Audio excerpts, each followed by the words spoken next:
दारोगा कृष्ण रिश्वत तो ले लिया, पर छुपाने के साधन न जानते थे।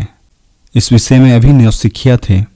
उन्हें मालूम न था कि हराम का माल अकेले मुश्किल से पचता है। मुख्तार ने अपने मन में कहा, हम ही ने सब कुछ किया और हम ही से ये चाल। हमें क्या पड़ी थी कि इस झगड़े में पड़ते, रात दिन बैठे तुम्हारी खुशामद करते। महंत फंसते या बचते मेरी बला से, मुझे तो अपने साथ न ले जाते। तुम खुश होते या नाराज होते मेरी बला से, मेरा क्या बिगाड़ते।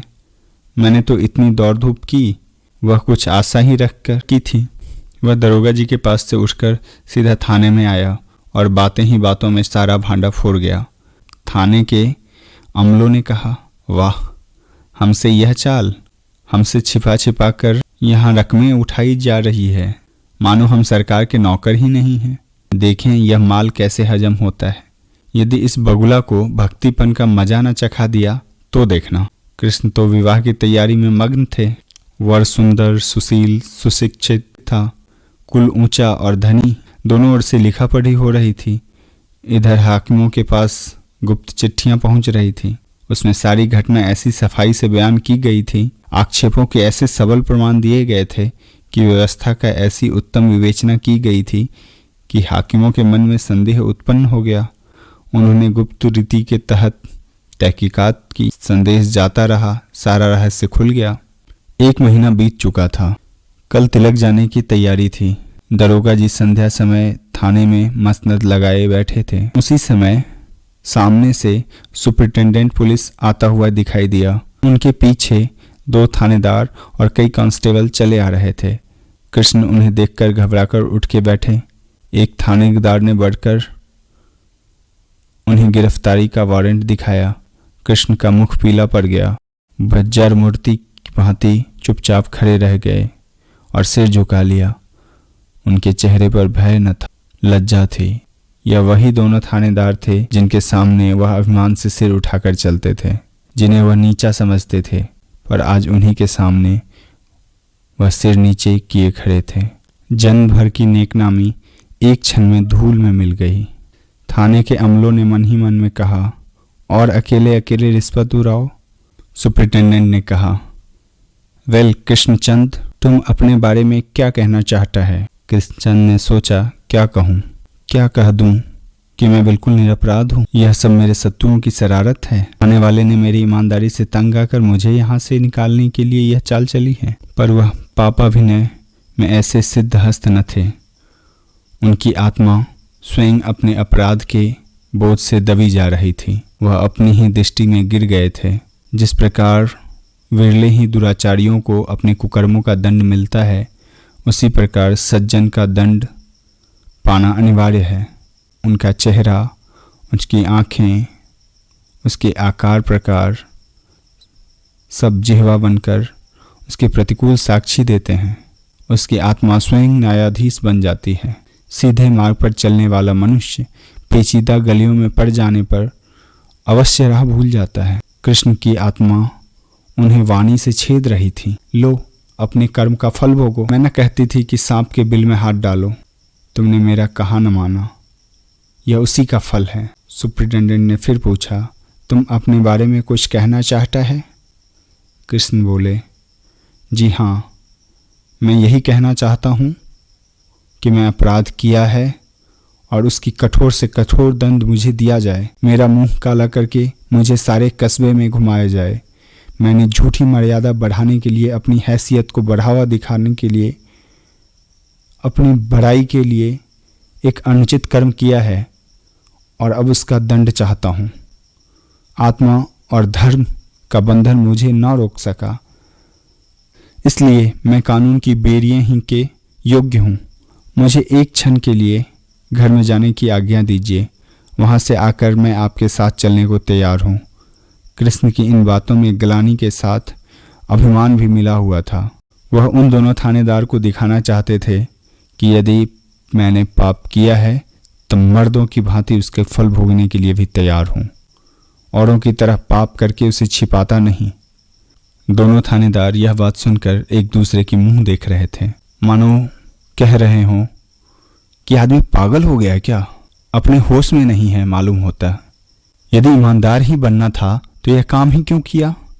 पाप किया पर कर न जाना। एसपी ने कृष्ण को दया की दृष्टि से देखा, भीतर जाने की आज्ञा दे दी। गंगाजली बैठी चांदी के थाल में तिलक की सामग्रियां सजा रही थी।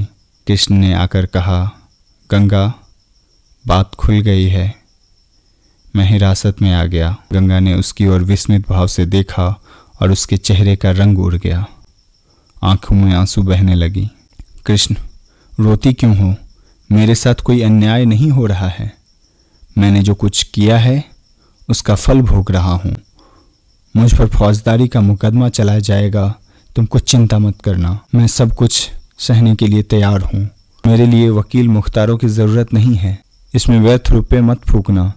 मेरे इस प्रायश्चित से वह पाप का धन पवित्र हो जाएगा। उसे तुम सुमन के विवाह में खर्च करना। उसका एक पैसा भी मुकदमे पर मत लगाना, नहीं तो मुझे दुख होगा, अपनी आत्मा का, अपनी नेकनामी का। अपने जीवन के सर्वनाश करने के बाद मुझे यह संतोष तो रहेगा कि मैं एक ऋण से मुक्त हो गया, इस लड़की का बेड़ा पार लगा दिया। गंगाजली ने दोनों हाथों से सिर पीट लिया। उसे अपनी अदूरदर्शिता पर ऐसा क्रोध आ रहा था कि धरती फट जाए और उसमें समा जाए। शोक और आत्मवेदना की लहर बादल से निकलने वाली धूप के सदृश उसके हृदय पर आती हुई मालूम हुई। उसने निराशा की आकाश की ओर देखा। हाय, यदि मैं मानती कि यह नौबत आएगी तो अपनी लड़की किसी कंगाल से ब्याह देती या उसे विष देकर मार डालती। फिर वह झपट कर उठी, मानो नींद से चौंकी है, और कृष्णचंद्र को हाथ पकड़कर बोली, इन रुपयों में आग लगा दो, उन्हें ले जाकर उस हत्यारे रामदास के सिर पर पटक दो। मेरी लड़की बिन ब्याही रहेगी। हाय ईश्वर, मेरी हिम्मत क्यों मारी गई थी? मैं साहब के पास चलती हूँ। आज शर्म कैसी? कृष्ण, जो कुछ होना था हो चुका है, अब कुछ नहीं हो सकता। गंगा, मुझे साहब के पास ले चलो।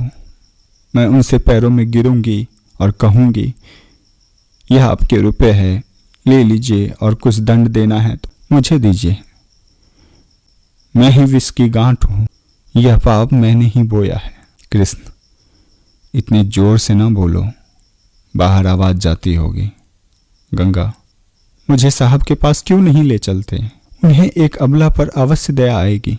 कृष्ण, यह रोने धोने का समय नहीं है। मैं कानून के पंजों में फंस गया हूं और किसी तरह नहीं बच सकता। धैर्य से काम लो, परमात्मा की इच्छा होगी तो फिर भेंट होगी। यह कहकर वह बाहर की ओर चले। दोनों लड़कियां उनके पैरों से चिपट गई। गंगा ने दोनों हाथों से उनके कमर पकड़ लिए और चिल्लाकर रोने लगी। कृष्ण भी कातर हो गए। उन्होंने सोचा, इन अबलाओं की क्या गति होगी? ईश्वर से प्रार्थना करता है, ईश्वर से कहता है, कृष्ण ईश्वर से कहता है, परमात्मन, तुम दिन के रक्षक हो, इनकी भी रक्षा करना। क्षण में वह अपने को छुड़ाकर बाहर चले गए। गंगा ने उन्हें पकड़ने को हाथ फैलाया, पर उसके दोनों हाथ फैले ही रह गए, जैसे किसी गोली खाकर गिरने वाले चिड़िया के दोनों पंख खुले रह जाते हैं। तीसरा एपिसोड यहीं ख़त्म होता है। शेष अगले एपिसोड में। आपको ये सीरीज़ कैसी लग रही है हमें ज़रूर बताइएगा, और इस परिवार के सदस्य हैं तो अति उत्तम, अगर नहीं हैं तो सब्सक्राइब का बटन दबाइए, घंटा बजाइए और परिवार का झंडा बुलंद कीजिए। शुक्रिया। देखते रहिए द अर्बन बाबा।